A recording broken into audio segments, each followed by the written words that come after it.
make your voice heard. The Salk Institute once again is providing breakthroughs in medical research. The Institute has now introduced a new way to improve microscope images. Joining us now to talk a little bit more about it is Dr. Uri Manner. Doctor, good to talk with you tonight. Good to talk with you, too.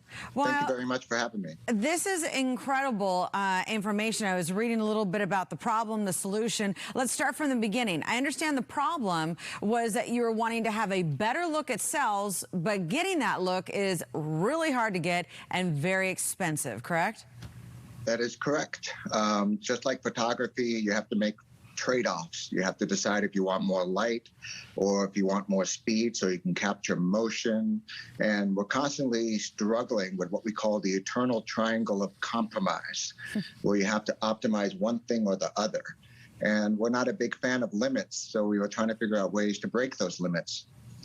I love that. You're not a big fan of limits because, you know, you are breaking all boundaries at Salk, which is exciting. And so what did you come to? What was your solution?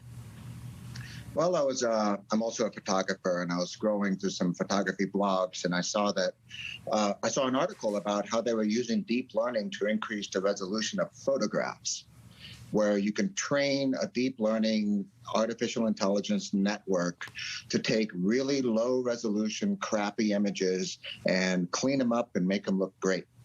So I realized that if we could do the same thing with our microscope images, we could really push the limits of what they could do otherwise. Okay, so in layman's terms, so because you mentioned light, so I would imagine the light is going to have some sort of negative impact on the cells. So you're trying to keep the light down so you can then, observe the cell in as natural, situation as possible. Is that correct? That's exactly right. So the kind of laser power that we need to use to be able to see these really tiny objects is equivalent to it's very hot. You would not want to be in that situation. So believe it or not, our cells did not evolve to have high-powered lasers shining on them. Mm-hmm. They don't like it. They start to freak out, they get angry, and sometimes they die, which makes them therefore impossible to do live imaging. So that's one example of where we want to push limits. We want to be able to use lower laser power so that we're not perturbing the very system that we're trying to study. Another example is when we want to image faster. So for example, what I would consider to be the equivalent of the Human Genome Project in size, but for neuroscience, is we want to image every synapse in the brain. And to do that at the resolution that we need to be able to see all of the connections would take about 120 years or 160 years, really. And then with this technique that we've developed, we can actually image 16 times faster, which means we can do it in 10 years instead of 160 years, for example, which is a much more tractable, stomachable problem or endeavor. Yeah, because at that point, then you're actually being able to make some improvement based on what you're seeing. So in the final couple of minutes, what's the takeaway from these findings?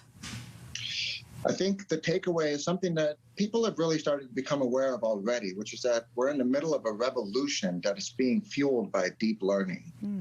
And, we've all seen things about deep fakes and how AI is able to, manipulate us and do algorithms and all of this cool stuff, or bad stuff, but we can actually use it for good. And we can get a lot of amazing science done with deep learning. And it's an amazing time to be alive, really, where we can do things that we never thought would be possible, even just a few years ago. And microscopy is just one area where we can apply this to. Well, as long as Salk Institute is on it, I already feel better about what's coming our way in the future. Doctor, thank you so much for your time tonight. Please keep us updated on any more findings, which I know you will have. Thank you so much. Really appreciate it.